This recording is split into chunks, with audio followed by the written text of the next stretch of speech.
Les Congolais de la RDC figurent parmi les communautés les plus touchées par cette vague de xénophobie en Afrique du Sud. Plusieurs informations récentes font état de la situation suivante. Des commerçants congolais ont fermé leurs boutiques par crainte d'attaque. Certaines familles congolaises ont quitté leur logement et se sont réfugiées dans des lieux plus sûrs. À Durban, une centaine de Congolais se sont retrouvés sans logement après avoir été chassés par leurs propriétaires, craignant des représailles contre leurs immeubles. Les autorités congolaises et les responsables de la communauté congolaise suivent la situation de près et recommandent à leurs ressortissants d'éviter les rassemblements et les quartiers où des manifestations sont annoncées. Si vous avez des proches en Afrique du Sud, il est conseillé qu'ils restent en contact avec l'ambassade ou le consulat de la RDC. Évite les déplacements non indispensables dans les zones de manifestation. Qu'ils gardent toujours leurs documents d'identité avec eux et qu'ils signalent immédiatement toute menace à la police et aux autorités consulaires. Cette crise vise non seulement les Congolais, mais les Malawites, les Zimbabwéens, les Mozambicains, les Nigérians, et les Somaliens, les Ghanéens et d'autres ressortissants des pays africains. Ainsi, nous devons voir ces Sud-Africains, comment ils se comportent. Quel a été le rôle joué par la RDC dans le mouvement de libération des Noirs contre l'apartheid? La République démocratique du Congo, qui s'appelait à l'époque de Mobutu Sese Seko le Zaïre, a joué un rôle important dans la lutte contre l'apartheid, même si ce rôle est moins connu que celui d'autres pays africains. Voici les principaux aspects de cet engagement. Le Zaïre a reconnu et soutenu politiquement le mouvement de libération sud-africain, notamment African National Congress, dirigé par Nelson Mandela, ANC. Le gouvernement zaïrois a participé aux efforts de l'Organisation de l'Unité africaine pour isoler diplomatiquement le régime d'apartheid.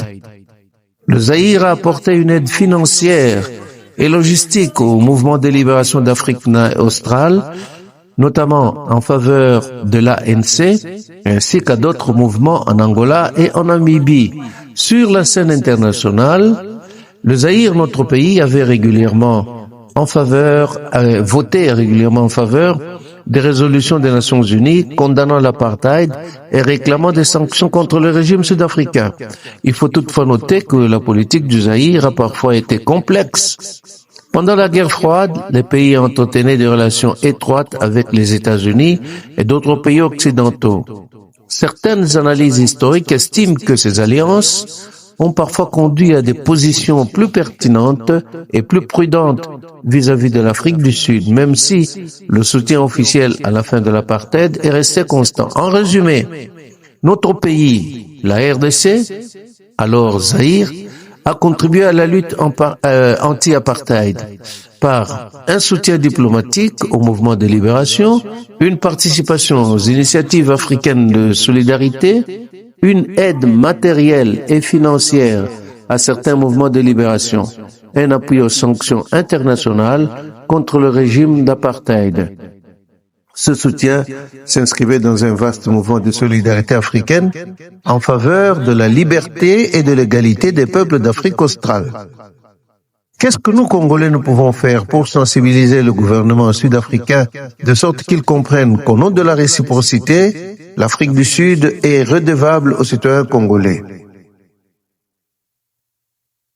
Les Congolais disposent des moyens plus efficaces pour faire entendre leur voix. 1. Demander au gouvernement de la République démocratique du Congo d'engager un dialogue diplomatique ferme avec le gouvernement de l'Afrique du Sud afin d'assurer la protection des ressortissants congolais. 2. Mettre en avant dans les médias et les conférences la contribution historique de la RDC, l'ancien Zaïre, aux luttes de libération en Afrique australe, y compris contre l'apartheid. 3. Mobiliser les organisations de la société civile, les universités, les journalistes et la diaspora pour promouvoir un message de solidarité africaine plutôt que de division. 4.